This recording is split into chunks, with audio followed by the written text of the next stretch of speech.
আরও একটি সোনালী প্রজন্ম বিদায় নিল গ্রুপ পর্ব থেকে। প্রথমবারের মতো কোপা আমেরিকা খেলতে এসে প্রথম রাউন্ডে ঘরই পায়নি স্বাগতিক যুক্তরাষ্ট্র। গ্রুপ পর্বের বাধা পার করতে পারেনি মেক্সিকো ও চিলির মতো বড় দলগুলো। বাদ পড়েছে 2019-এর রানার্স আপ পেরুও। রিপোর্ট করেছেন হাসান মেহেদী। ইয়াং স্টারে ভরপুর যুক্তরাষ্ট্র দলটা। গোলকিপার থেকে অ্যাটাকিং ফুটবলার পর্যন্ত অনেকেই খেলছেন ইউরোপের জায়ান্ট ক্লাবগুলোয়। Pulisic, Balogun, Adams, McKennie, Matt Turner, Sergino দেস্তের মতো প্লেয়াররা আছেন এই দলটায়।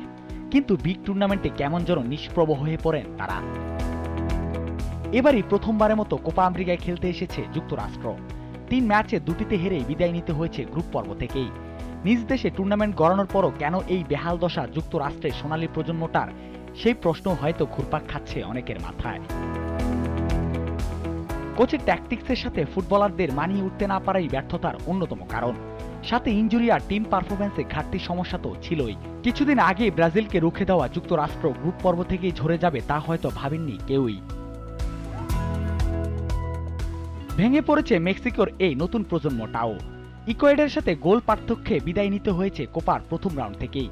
এনজো আলভারেজ, হিমেনেজ, সানচেজদের মতো প্রতিভাবান ফুটবলাররা থাকা সত্ত্বেও গ্রুপ স্টেজ থেকেই তৃতীয়বারের মতো বিদায় মেক্সিকানদের। ফুটবল বিশ্লেষকরা মনে করছেন প্লেয়ারদের মানসিক দুর্বলতা আর কোচের সাথে বোঝাপড়ার অভাবই কাল হয়ে দাঁড়িয়েছে দলটির। ফুটবল ভক্তদের অবাক করেছে চিলির বিদায়ও। 2015 ও 2016-এর কোপা চ্যাম্পিয়ন চিলি এবার বিদায় নিয়েছে গ্রুপ পর্ব থেকেই। অ্যালেক্সিস সানচেজ, ভার্গাস ও ক্লাদিও ব্রাভোর মতো অভিজ্ঞ প্লেয়াররা থাকার পরও এমন ফলাফলে হতাশ সমর্থকরা। ভবিষ্যৎ প্রজন্ম চিলিয়ানদের সুদিন ফেরাতে পারবে কিনা তাই হয়তো এখন দেখার বিষয়। হাসান মেহেদী, জিটিভি নিউজ।